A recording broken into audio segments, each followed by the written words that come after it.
सत्ताधारी पक्षाकडून सरपंच मतदारांना धमक्या दिल्या जातात।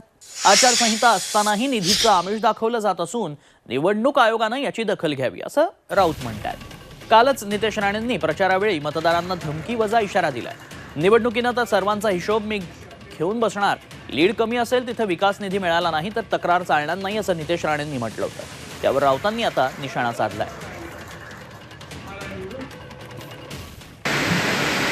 सगळ्यांचा हिशोब घेऊन बसणार आहे 4 जूनला, कारण का त्याच्यानंतर परत आमदाराकडे यायचं निधी मागण्यासाठी। आणि मग अगर 4 जूनला मला पाहिजे तसं लीड अगर भेटलं नाही आणि मग मागणी असलेली निधी अगर वेळेत मिळाली नाही तर तक्रार करायची नाही हे मी या व्यासपीठाच्या निमित्ताने सांग। मला भरघोस मतांनी राणे साहेबांचा विजय ह्या निमित्ताने इथे पाहिजे म्हणजे पाहिजे, कुठलीही तडजोड होणार नाही। तुम्ही आमिष दाखवता 5-5 कोटीचा निधी देण्यासंदर्भात, तुम्ही सरपंचांना धमक्या देताय।